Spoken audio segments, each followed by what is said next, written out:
দাদা বৰপেটা ৰোড আমাৰ ঘৰ বৰপেটা ৰোড পাঁচজন আহিছো আমি পাঁচজন মানে আমি মোটামুটি ধৰিলক মই কেইদিন আগত লাগাল পাইছো আপোনালোকক তিনদিন হল না তাৰপিছত মই মানে আহি আছিলো তো দাদা কেইজনে পুৰা এতিয়া কুম্ভমেলাৰ পৰা ঘৰলৈ মানে ঘূৰি যাই আছে তো মই যিটো পেট্ৰল পাম্পত মানে থাকিবলৈ আহিছিলো তো দাদা কেইজনে ইয়াতে ভাত ৰান্ধি আছিল না ভাত ৰান্ধি পুৰা ভাত খাই আছে দাদা নামটো কৈ দিবচোন আমাৰ প্ৰাণজিত ৰয় কৰ্মকাৰ তো গাইজ বৰ্তমান মই গৈ আছিলো আৰু মোৰ ফাইনেলি 90 কিলোমিটাৰ কমপ্লিট আৰু মানে ইয়াৰে এতিয়া যাব নোৱাৰা পৰিস্থিতি হৈ গৈছে চাই লওক অল ভিৰ চব মহাকুম্ভলৈ যাব মানে আৰু মহাকুম্ভলৈ আছে মোৰ 180 কিলোমিটাৰ তো 180 কিলোমিটাৰ দূৰৰ পৰা ইমান ভিৰ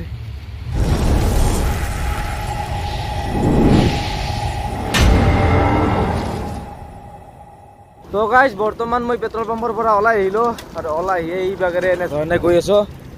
আৰু কালি একদম মোৰ 130 কিলোমিটাৰ হৈ গ'ল মানে বহুতে বেছি দেৰি হৈ গ'ল মানে মই মোৰ মোটামুটি আপোনাৰ 5টামান বজাত 100 কিলোমিটাৰ কমপ্লিট হৈ গৈছিল তাৰপিছত মই ভাবিলোঁ মানে আৰু অলপ যাওঁ 10 কিলোমিটাৰ 20 কিলোমিটাৰ যি পাৰোঁ তাৰপিছত মোটামুটি আপোনাৰ আহিলোঁ 10 কিলোমিটাৰমান কিন্তু তাত কোনো পেট্ৰল পাম্প নাই মানে মোটামুটি 30 কিলোমিটাৰ আগত মানে কালি 130 কিলোমিটাৰ হৈ গৈছে মানে 30 কিলোমিটাৰ আগতে আহি এটা পেট্ৰল পাম্প পাই গৈছোঁ তো ভৰিৰ অৱস্থা একদমেই নোহোৱা হান হৈ গৈছে আজি তো আৰু পেডেল কিনকে মাৰিম তাকে ভাবি আছোঁ মানে অলপ ভৰি চৰি এই গাঁঠিবিলাক অলপ ভিলে থকা আনিছোঁ আৰু কালি ৰাতি মোটামুটি 7টা বাজিছে মই পেট্ৰল পাম্প পাওঁতে তাৰপিছত কালি আজি ৰাতিটো ইয়াতে এনেধৰণে কটাই এনেধৰণে পেট্ৰল পাম্পৰ পৰা ওলাই আহিলোঁ আৰু আপোনাৰ মহাকুম্ভলৈকে আছে মানে আপোনাৰ 270 আছিল 270 আজি এসময়ত দিলে 170 থাকোঁ তো 170 হ'লে 2 দিন লাগব আৰু তো বৰ্তমান এনেধৰণে গৈ আছোঁ আৰু বৰ্তমান 7:30মান বাজি গ'ল 7:30 মানে বাজি গ'ল আৰু এই হাইৱেতে ভাবি চাওক হাইৱেতে পেট্ৰল পাম্প নাপাওঁ অৱস্থা তো বৰ্তমান গৈ আছোঁ আৰু আপোনাৰ আজিৰ দিনটো পাৰ কৰিলে 2 দিন পিছত মহাকুম্ভমেলা পাই যাম তো গাইজ বৰ্তমান মই এনেধৰণে আহি আছিলোঁ আৰু বহুতে বেছি ভোক লাগিছে আজি একো এটা খোৱা নাই না ৰাতিপুৱাই পাই তো এইভাগে বিস্কুট লগতে আছে এইভাগে চাহ মাটিতে বহি খাই আছোঁ দক ইয়াতে বহি আছিলোঁ তো ইয়াতে চাহ কাপ থৈ দিলোঁ আৰু চাইকেলখন হৈছে এইখন আৰু মানে আজি বহুতে বেছি দুৰ্বল অনুভৱ কৰিছোঁ কাৰণ কালি একদম বহুত বেছিয়ে কষ্ট হৈছে কাৰণ একদম গধূলি 7টালৈকে মানে চাইকেল চলাব লগা হৈছে তো আজি আৰু কিমান কিলোমিটাৰ চলাব পাৰোঁ চাওঁ মানে 100 কিলোমিটাৰটো যেনেকৈ নহওক 100 কিলোমিটাৰ যামেই যি পৰিস্থিতি নহওক 100 কিলোমিটাৰ চলামেই চাইকেল তো এনেধৰণে আৰু যাব লাগিব মানে জীৱনত আপোনাৰ জোচ মেইন কনফিডেন্স মেইন আপোনাৰ কনফিডেন্স এটা থাকিব লাগিব বোলে মই এখিনি পাৰিমেই আৰু জীৱনত অলপ জোচ থাকিব লাগিব জোচ আৰু কনফিডেন্স দুটা লগ লাগি ভয়ানক কাম কৰিব পাৰে ভয়ানক তো এতিয়া এনেধৰণে আৰু গৈ আছোঁ চাহকাপ মজাকৈ খাই লওঁ চাহ তাহ খাই আৰু এনেধৰণে আগমন কৰিব লাগিব মানে এইটো পূৰা আপোনাৰ নেশ্যনেল হাইৱে কিমান নম্বৰ পাৰ হ'ব পাহৰিলোঁ তো এতিয়া এনেধৰণে যাব লাগিব তো হৰ মহাদেৱ জয় অসম তো গাইজ বৰ্তমান মোৰ 10 কিলোমিটাৰ কমপ্লিট আৰু এনেধৰণে গৈ আছোঁ আৰু আজি মোটামুটি আপোনাৰ 8-21 হ'ল আৰু আজি গাটো মানে অলপ দুৰ্বল লাগিছে অলপ নহয় অলপ কিছু আৰু দুৰ্বল লাগিছে কালি বহুত বেছি কষ্ট পাইছোঁ সেইকাৰণে আজি বহুত বেছি দুৰ্বল অনুভৱ কৰিছোঁ আৰু আপোনাৰ আজিও 100 কিলোমিটাৰ যাম যেনেকৈ নহওক আপোনাৰ 100 কিলোমিটাৰ চলাবই লাগিব আৰু আপোনাৰ আছে মহাকুম্ভলৈকে আছে 260 কিলোমিটাৰ আছে মানে কালি 130 মাৰি দিলোঁ না 30 কিলোমিটাৰ মাৰিলে আৰু মই 10 কিলোমিটাৰ এতিয়াহে 10 কিলোমিটাৰ চলালোঁ আৰু এইভাগে আনিছিলোঁ মই এটা ষ্টিংটো দেখাই আছোঁ এই ষ্টিংটো খাই লৈ কিছু শক্তি বানাই লওঁ তো শক্তি বানাই লৈ তাৰপিছত আৰু পেডেল মাৰোঁ এনেধৰণে পূৰা পেডেল মাৰিব লাগিব গোটেই জীৱনটো পেডেলতে যাব জীৱনটো আৰু 10 দিন 100 কিলোমিটাৰ 10 দিন আৰু আজি যদি মই 100 কিলোমিটাৰ চলাই দিওঁ 10 দিনত 1000 কিলোমিটাৰ হৈ যাব আৰু ভৰিৰ অৱস্থা আপোনালোকক দেখাই আছোঁ বা আঁঠুৰ কালি দি উঠছি অলপ এই আঁঠুৰ বিৰাট আৰু চেণ্ডেলৰ এইখিনি ঠাই চাওক এইখিনি বগা হৈ গৈছে আৰু এইখিনি কলা হৈ গৈছে ইমান মানে ধূলা এনে অৱস্থা আৰু এইভাগে চাইকেলখনত চবখিনি বস্তু এনে মজাকৈ বান্ধি লওঁ আপোনাৰ এইভাগে ফ্লেগখন লৈছোঁ আৰু এইভাগে বেগটো এইভাগে পানীৰ বটল এইভাগে মানে গামোচাখন ইয়াতে বান্ধি দিছোঁ দিয়ক আৰু ইয়াতে আছে কমলা টেঙা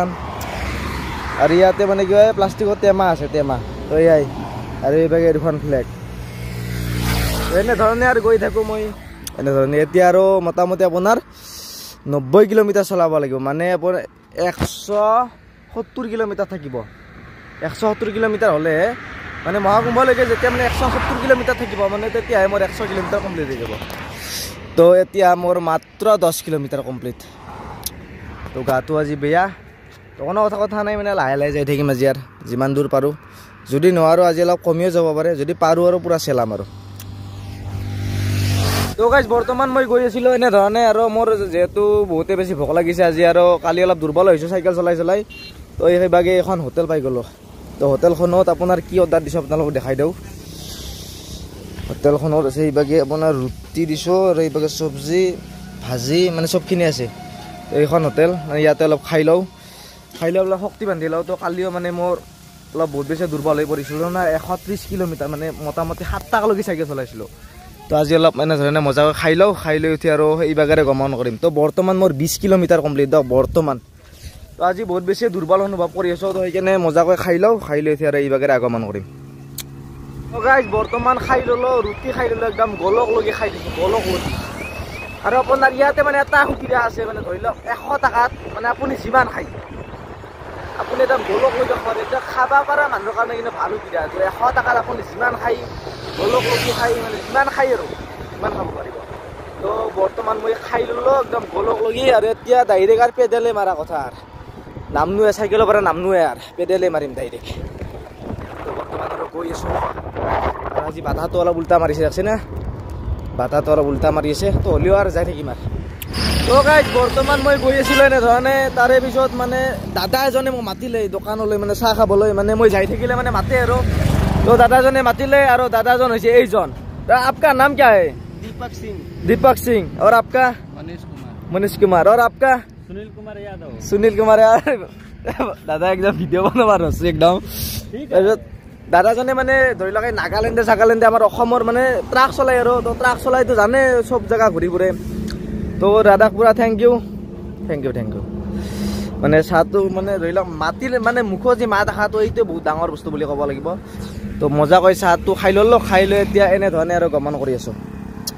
তো গাইজ বৰ্তমান মই এনেধৰণে গৈ আছোঁ হাইৱেৰে পূৰা আৰু বৰ্তমান বাজিছে 12টা আৰু এই 12টাত মোৰ ফাইনেলি 50 কিলোমিটাৰ কমপ্লিট আৰু চাইকেলখন ইয়াতে এনেধৰণে থৈ দিছোঁ আৰু বৰ্তমান মোৰ লগত আছে এটা বস্তু ৰ'ব মোৰ আছে ষ্টিং তো ফাইনেলি বাজিল 12টা আৰু মোৰ 50 কিলোমিটাৰ কমপ্লিট আৰু অলপ ভোক লাগিছে তো সেইকাৰণে ষ্টিঙৰ আধা আছিল মানে আধা খাইছিলোঁ মই তো আধা আছিল তো আধাখিনি খাই লৈ এনেধৰণে আগমন কৰিম আৰু 50 কিলোমিটাৰ গ'লে আজিও 100 কিলোমিটাৰ কমপ্লিট হৈ যাব তো পূৰা চাই থাকক আৰু তো গাইজ বৰ্তমান বাজিল 1:15 আৰু এই 1:15ত মোৰ ফাইনেলি 60 কিলোমিটাৰ কমপ্লিট হৈ গ'ল আৰু মানে বেছি কিলোমিটাৰে কমপ্লিট হ'লা হয় কিন্তু আপোনাৰ বাটাটো দেখছে না আজিও উল্টা মোৱাকৈ বাটা মাৰি আছে তো বহুত বেছি যাবলৈ মানে আগলৈ যাবলৈ বহুত বেছি অসুবিধাৰ সৃষ্টি হৈছে মানে পেডেল একদম মাৰবাই নোৱাৰি তো গিয়াৰ থকা চাইকেল হিচাপে মানে অলপ বাচি আছোঁ দিয়ক যদি নন গিয়াৰ হলা হয় চাইকেলখন তো বহুত বেছি প্ৰব্লেম হলা হয়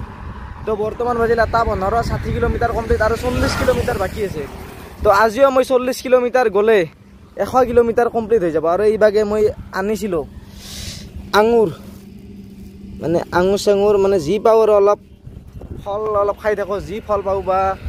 মানে আপোনাৰ বেদনাৰ বহুত বেছি দাম মানে 220 টকা মানে কয় কিলো তো বেদনা খোৱাৰ বৰ্তমান অকাতটো নাই মানে বহুত বেছি দাম না তো পইচাৰো অলপ প্ৰব্লেম হৈ আছে তো এইভাগে সেইকাৰণে আঙুৰটো মানে কিলো 80 টকা তো আধা কিলো আনিছোঁ 40 টকা আধা কিলো তো দুটামান আঙুৰ খাই উঠি আৰু এইভাগেৰে গমন কৰিব লাগিব বাটাটোৰ মানে বয়া উল্টা মাৰিছে ৰক মানে এইভাগৰ পৰা বাটাটো মাৰিলে একদম ফাই যাব পাৰলোঁ কিন্তু দিনে মানে বাটাটো উল্টা মহাকাহে মাৰি থাকে তো এনেধৰণে বহুত দুখ কষ্ট সহ্য কৰি একদম ভৰি চৰি মোটামুটি গাঁঠিবিলাকৰ এইবিলাক চাইডটো অলপ বিহে আছে দিয়ক গাঁঠিবিলাক অলপ বিহে আছে কিন্তু তো হ'লেও আৰু পেডেল মাৰি আছোঁ আৰু উপায় নাই তো আজি 100 কিলোমিটাৰ গ'লে মোৰ থাকিব 200 কিলোমিটাৰ আৰু 2 দিনৰ ৰাস্তা 2 দিন পিছত পাই যাম মানে কালি পৰহি পাই যাম মহাকুম্ভ তো গাইজ বৰ্তমান বাজিলে 3টা আৰু এই 3টা বজাত মোৰ ফাইনেলি 70 কিলোমিটাৰ কমপ্লিট মানে যোৱাকালিতো মোৰ বহুত বেছি কষ্ট হৈছিল আপোনালোকে নিশ্চয় গম পায় 130 কিলোমিটাৰ চাইকেল চলাই মানে একদম গা চা একদম বেয়া লাগে দিছিল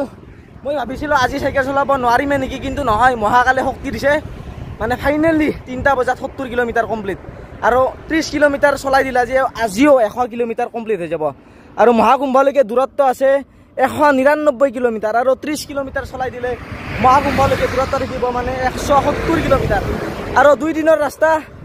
কালি পৰহি ফাইনেলি গৈ পাম মহাকুম্ভ। তো আপোনালোকে ভিডিঅ'বোৰ পুৰা শ্বেয়াৰ কৰি থাকিব আৰু আপোনালোকৰ এটা ছাপৰ্টে মোক অধিক আগলৈ লৈ যাব পাৰে। আৰু মোৰ এইটো ৰাইড বুলিয়ে নহয়, মোৰ আৰু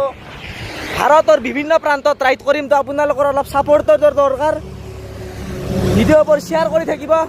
আৰু অসমৰ ভিন্ন প্ৰান্তত যাতে ভিডিঅ'বোৰ গুচি যায় তাৰে কামনা কৰিলোঁ। তো আপোনালোকে অলপ ছাপৰ্ট কৰিব বুলি আশা কৰিলোঁ। তো গাইজ বৰ্তমান মই গৈ আছিলোঁ আৰু মোৰ ফাইনেলি 90 কিলোমিটাৰ কমপ্লিট। আৰু মানে ইয়াৰে এতিয়া যাব নোৱাৰা পৰিস্থিতি হৈ গৈছে। চাই লওক, অল ভিৰ চব মহাকুম্ভলৈ যাব।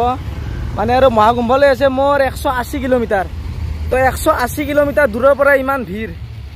আৰু 100 কিলোমিটাৰমান থাকিলে মানে কেনেকুৱা ভিৰ হ'ব চাই লওক। মানে বুলি যোৱাই জেগা নাই, অল টোটেল ভিৰ। তেতিয়া এনেধৰণে বুলি যাব লাগিব আৰু যিমান পাৰোঁ সিমান দূৰত্ব অতিক্ৰম কৰিব লাগিব। তো বাইকবিলাক মানে এনেধৰণে আগমন কৰি আছে। আৰু মোৰ ফাইনেলি হ'ল 180 কিলোমিটাৰ কমপ্লিট হ'ল আৰু 20 কিলোমিটাৰ কমপ্লিট কৰিলে 100 কিলোমিটাৰ হৈ যাব। মানে এতিয়া চাইকেল কেনেকৈ চলাম তো সেইটো ভাবি আছোঁ। ভিৰ চব মহাকুম্ভ অনলি চক দাণ্ডা চক চব মহাকুম্ভলৈ যাব। এইটো হাঁহিয়ে বুলি নহয়, সেইটোতো চাই লওক, সেইটোতো অনলি ভিৰ নেচাৰ। আৰু 100 কিলোমিটাৰমান গ'লে মানে কেনেকুৱা ভিৰ হ'ব পাৰে চাব আৰু দেখাই আছোঁ। এতিয়া মানে বুলি যাব লাগিব, চাইডে দিনকৈ বুলি যাব লাগিব, তাৰ বাহিৰে আৰু বেলেগ উপায় নাই ইয়াৰ। চব মহাকুম্ভ চাই লওক। তো গাইজ ফাইনেলি আজি মোৰ 100 কিলোমিটাৰ কমপ্লিট হৈছে। সেইকাৰণে মই এই পেট্ৰল পাম্পটোত ৰখি দিছোঁ। আৰু মানে আমাৰ অসমৰ মানে ক'ৰ আছিল দাদা? বৰপেটা ৰোড আমাৰ ঘৰ। বৰপেটা ৰোড 5জন আহিছোঁ আমি। 5জন মানে আমি মোটামুটি ধৰি লওক, মই কেইদিন আগত লগাল পাইছোঁ আপোনালোকক? 3 দিন হ'ল না। তাৰপিছত মই মানে আহি আছিলোঁ, তো দাদা কেইজনে পূৰা এতিয়া কুম্ভমেলাৰ পৰা ঘৰলৈ মানে ঘূৰি যাই আছে। তো মই যিটো পেট্ৰল পাম্পত মানে থাকিবলৈ আহিছিলোঁ, তো দাদা কেইজনে ইয়াতে ভাত ৰান্ধি আছিল না, ভাত খাই আছে। দাদাৰ নামটো কৈ দিব। আমাৰ প্ৰাণজিৎ ৰয় কৰ্মকাৰ। আৰু ঘৰ মানে বৰপেটা ৰোডত। দাদাৰ নাম পংকজ কৰ্মকাৰ, বৰপেটাত। দাদাৰ বৰপেট সঞ্জীৱ বিশ্বাস, দাদাৰ চব বৰপেটা। পুৰা একদম ভাত খাই আছে দাদা কেইজনে। তো মোকো মানে ভাতকেইটা খাবলৈ দিলে। মানে মই আহোঁতে মানে তেওঁলোকে চিনি পাইছে, যিহেতু মোক লাগাল পাইছিল না, তো চিনি পাইছে। তো ইয়াতে মজাকৈ দাদা কেইজনৰ লগত ভাতকেইটা খাওঁ। তো দাদা কেইজনক পুৰা থেংক ইউ। পুৰা প্ৰথম কেইদিন আহোঁতে মোক মাতিছে, কিন্তু আমাৰ অসমৰ গাড়ী মোক এইখনো মাতা নাছিল। তো দাদা কেইজনে মাতিছে আৰু মেঘালয়ৰ গাড়ীকেইখনে মোক মাতিছিল। কিন্তু এই দাদা কেইজনক বহুত বেছি থেংক ইউ। আৰু এই মানে ইয়াতে মোটামুটি মই ভাত খাই লওঁ। তো ভাত তাত খাই লৈ আজি ৰাতিটো ইয়াতে থাকিম। থাকি উঠি আৰু মহাকুম্ভলৈকে আছে মোৰ 180 কিলোমিটাৰ। তো 180 কিলোমিটাৰ 2 দিনত মই পুৰা মহাকুম্ভ পাই যাম। তো ইয়াতে দাদাজনে পুৰা ভাত বাঢ়ি দিলে। তো ভাতখিনি মজাকৈ খাই লওঁ। খাই লৈ উঠি ইয়াতে ৰাতি থকা হ'ব। তাৰে পিছত 2 দিন পিছত মহাকুম্ভ পাই যাম। তো আজিলৈ বাই বাই আৰু।